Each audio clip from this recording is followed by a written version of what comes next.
Is it the holidays? I don't know. All right. Joining us right now from The Athletic, our dear friend, Matt Barrows. Good morning, Matt.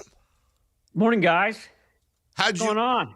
How was your bye week? I Yeah. always like to think you're off somewhere in some sunny locale with an umbrella in your drink, just with Writing books. Writing books. You got like one of them tinfoil. What are those things, like the tinfoil things you hold in front of your face to get the extra sun? Like, how was your bye week? Yeah, bald, fair-skinned, blue-eyed men aren't eager for the extra sun. Yeah, okay. But it was a sunny. I went down to Santa Barbara. My niece goes to UC Santa Barbara, and it was a glorious weekend weather-wise. I couldn't believe that it was the month of December. And I'd never spent any time there. I didn't realize that UC Santa Barbara students in the evening all sort of migrate to this point, this park that, you could see the sunset, and it's just like, it's like a cult almost. But I was ready to join that cult. Right. I'm gonna apply. I'm gonna, dig up my SAT scores from 1991, and I'm gonna be a gaucho. I think. I think that's my future. For 20 plus years, Jason, and you know this, I have asked Matt Barrows every year what he has done on his bye week. Mm-hmm. And every 20 years before I ask, I always tell you, I hope you joined a cult. And here we are after 20 years. And that's a hell of a cult to join if you did, Matt. That campus, I took a wrong turn with my daughter when we were doing the McCartney concert in Santa Barbara. And we took a wrong turn. We ended up on the Santa Barbara campus, and you literally walk 10 feet and you're on the ocean. So I don't know how anybody studies there.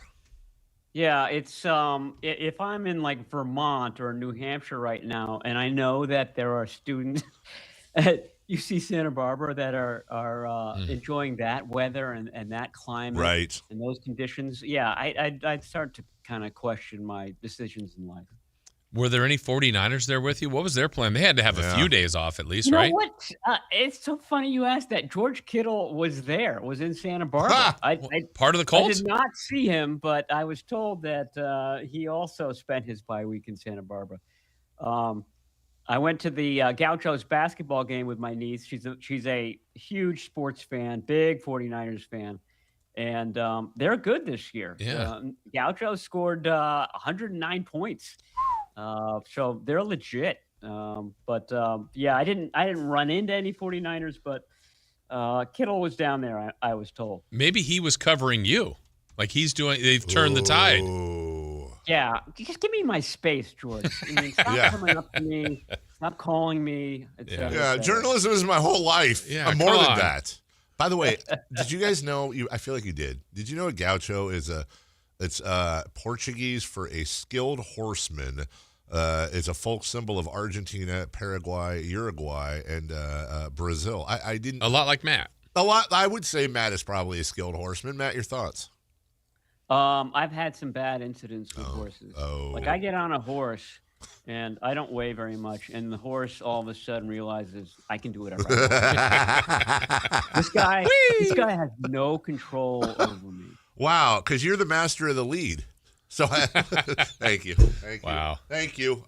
Matt, we'll move on to football now. Is it, if you had to choose where you put a bye, or let me ask you this, to your knowledge, coaches, if they had to choose where to put a bye, was this later for the 49ers ideally? Would it be right in the middle? What are your thoughts on the timing of it?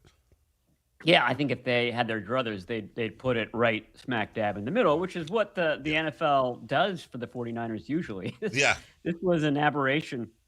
You've never had a bye this late before. To me, it's recompense for the Rams, the Chargers, the Seahawks, and the 49ers always have way more travel. We're talking 30,000 miles a year, whereas like the Bengals might travel, 3,000 miles. Centrally located teams don't do this amount of travel. So if you give them a more favorable bye, I feel like it evens that out a little bit. This was difficult, but now that it's here, I'm sure the 49ers will try to spin this as, okay, we could take advantage of this. This is something that, the 28 other teams don't have. Um, Kyle Shanahan was a little bit hesitant because he feels like the team has hit its stride and that it's on a roll, in a rhythm, and that he was a little bit reluctant to interrupt that. But he's been good, coming out of the bye historically with the 49ers. So, and as we discussed, they have a bit of a bye and a half with the Tennessee Titans coming. So, yeah, I mean, that'll be the key, keeping that momentum going, even though you had that Week 14 bye. Yeah, they didn't get the loss they were hoping for, like maybe a sneaky loss for the Rams or Seattle this past weekend. But the fact that they were off, they got some help, some other NFC losses, and the fact that it is Tennessee next. I mean, it really seems like, they're all probably must-wins at this point, Matt. But you got to make sure, based on the remaining schedule, that this is win 10 this week with Tennessee, and there's no slip-up for these guys. Yeah, for sure. And then, I would say the other, I hate to paint this as a favorable thing because the guy got injured, but Daniel Jones's injury with the Colts and the fact that Phillip Rivers, who I believe just turned 72, might be, quarterbacking the Colts when they had that Monday night game. That's, that was setting up to be a difficult game. I'm still not convinced that the 49ers can stop the run. The Colts will probably go run heavy. But if you're one-dimensional, that'll be a much more achievable task for the 49ers. Was that last year, Matt, or two? I can't remember. All this blends together where Kyle Shanahan was asked about if, this happened. Well, the emergency we were going to go to, they were going to talk to Phillip Rivers. Wasn't that a couple years ago or a year ago?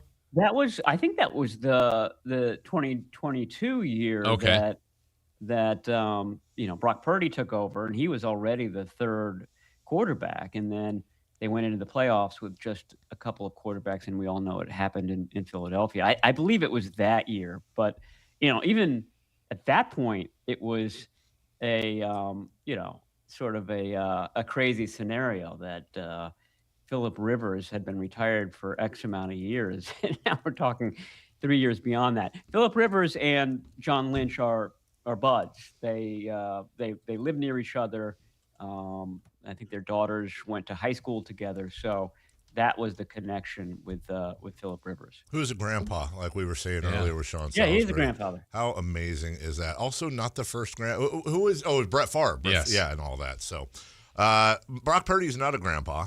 He is quite the young lad, but still playing. Obviously, the bye week is going to be good for his, I would hope, his turf toe. But are there any specific players that we could expect to see after this bye week? And sub note, are you buying into any of this Fred Warner stuff that you're hearing, Matt?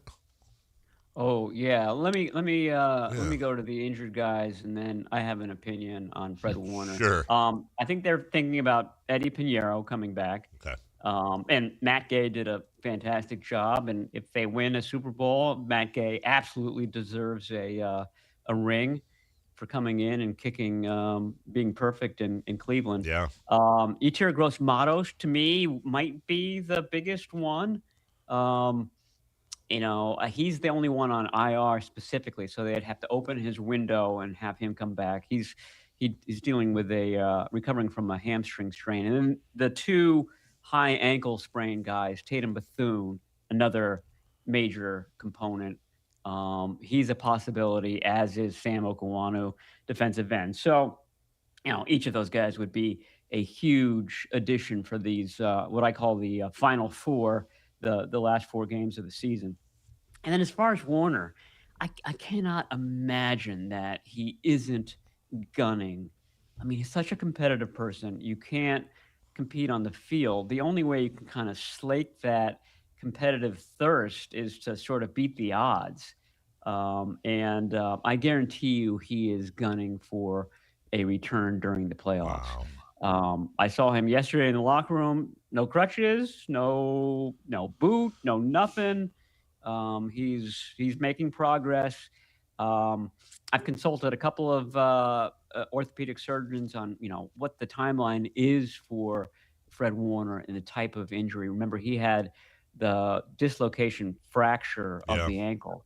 Talked to Eric Giza, who works with the Sac Republic out there, works with the U.S. men's national team. This is a common injury in soccer, and he said 4 weeks is usual 4 months. 16 weeks is typical for a normal person. But, the NFL and, professional athletes have rehab or access to rehab means, working out in the pool, anti-gravity treadmills, things that, the Daves and Jasons of the world don't have access to. Right. Which means that, they can be back in 14 weeks, maybe sometimes even 13 weeks. And if you're talking about 13 weeks, you're talking about the middle of the playoffs. So, like I said, I guarantee you he's gunning for that. Now, whether the 49ers allow that or not remains to be seen. But I think it's a definite possibility. As we're talking with Matt Barrows from The Athletic, brought to you by Stockton Honda. Yeah, I know we're already speculating on that. I can totally see your point where Fred's going to be the competitor to say, oh, if they told me 4 months, I'm going to do it in X amount of weeks and give myself a chance. If we can kind of fast forward to that, assuming the Niners are still in and playing, and a guy of that value, of that importance, but also, future importance too to this organization, what's your read on how they would handle that? If Fred thinks he's good, but maybe medically they're like, yeah, I don't know if it's best for you. How do you think they'll approach that? Yeah, I think that they'll err on the side of caution. I mean, they'll want to see him performing on the field. They do all sorts of high-tech things. They have a baseline for Fred Warner about how fast he runs in a straight line, how fast he runs side to side, how fast he backpedals. And if he can't duplicate any of those things on the field, then they'd probably say no. I think a lot of it would depend on, is Tatum Bethune still healthy? Is Tatum Bethune, playing well?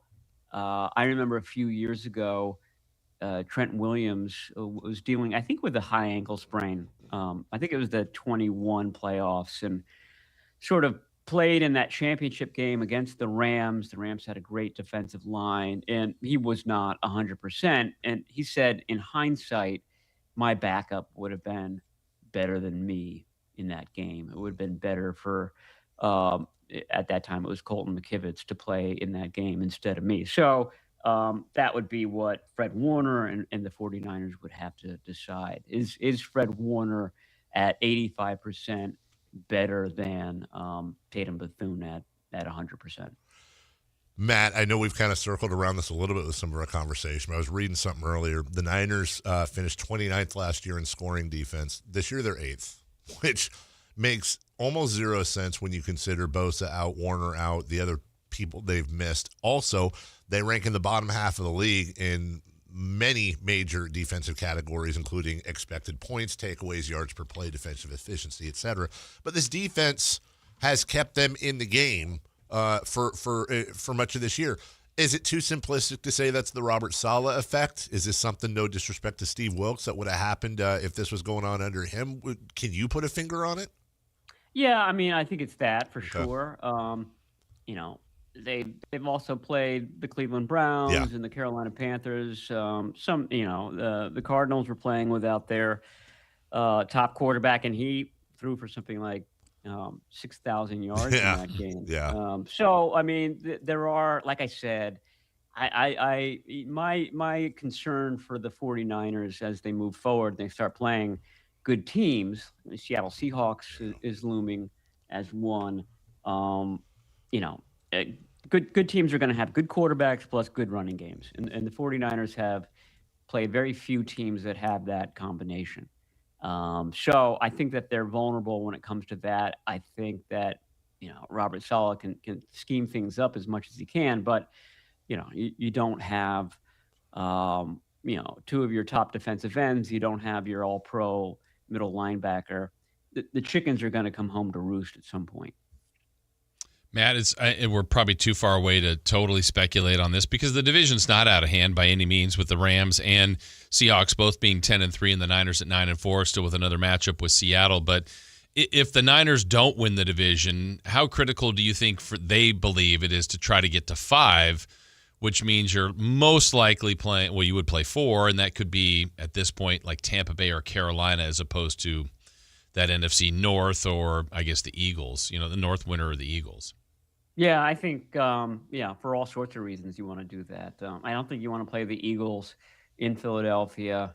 Like I said, I think the 49ers are vulnerable to the running game. In terms of matchups, Tampa would be probably a good matchup.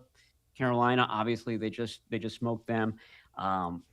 If the Cowboys overtook the Eagles in the NFC East, that would mean that they've gotten hot. Yeah. And you probably don't want to run into them. But travel-wise, I'd rather go to Arlington, Texas, where they've won in the playoffs before.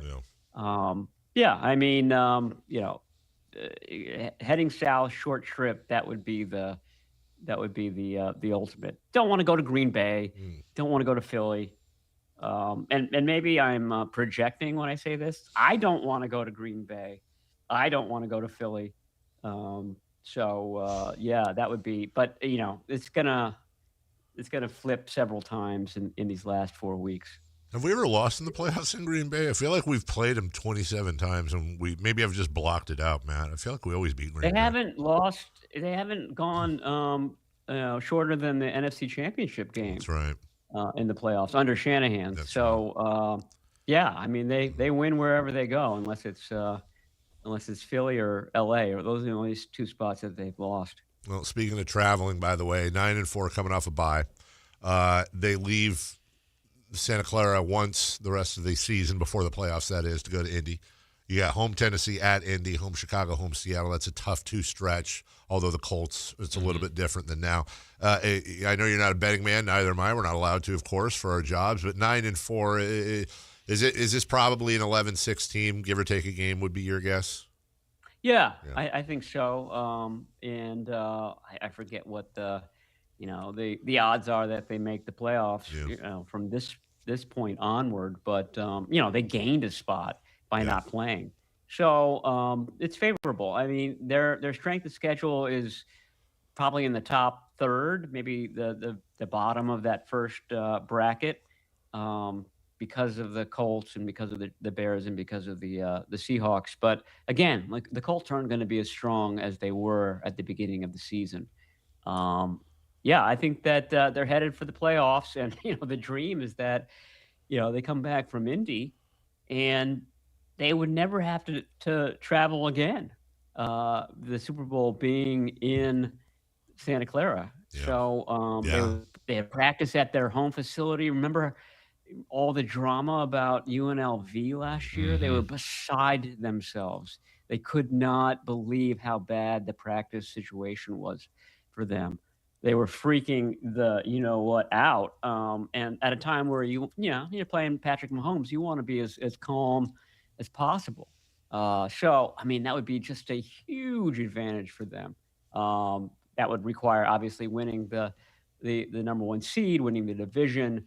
It's possible. I mean, I would say that the Rams and the Seahawks have just as hard a finale as the 49ers do. Is there any update, Matt, on Ayuk, kind of the latest with that situation?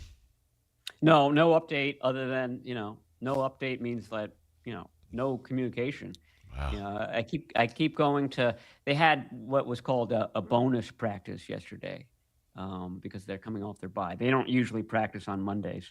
And the bonus practice, among the media is just this throwaway thing where they barely let us see the practice. There's like 3 guys in the locker room. It's not great access, and it's easily blow offable, especially if you're in beautiful Santa Barbara, you're hanging out with George Kittle, all that stuff. But I decided, you know what, I should come back, because if Brandon Ayuk shows up and I'm not there, it's gonna look bad.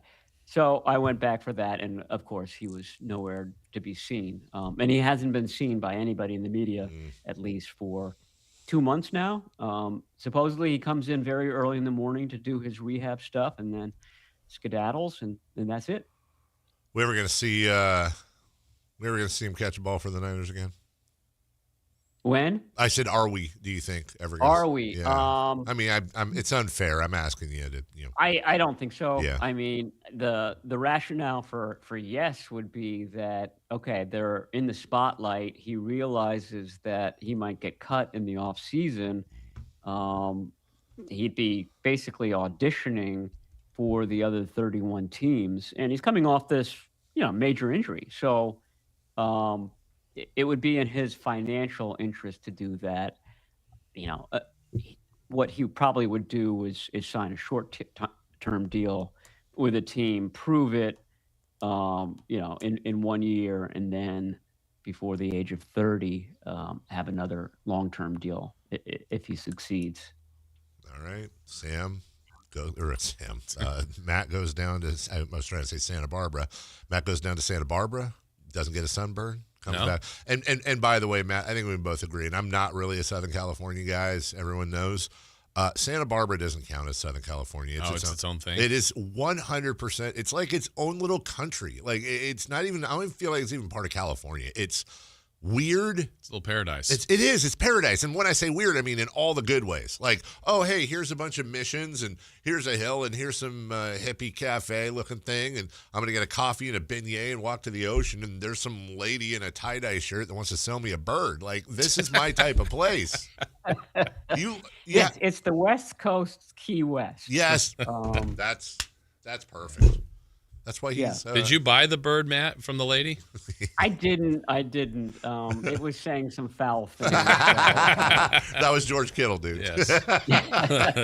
Matt Barrows writes for The Athletic. He covers the 49ers better than anyone in the entire world. And now that the bye week's over, he's with us for the duration, win or lose. Matt, appreciate you. We'll see you next week.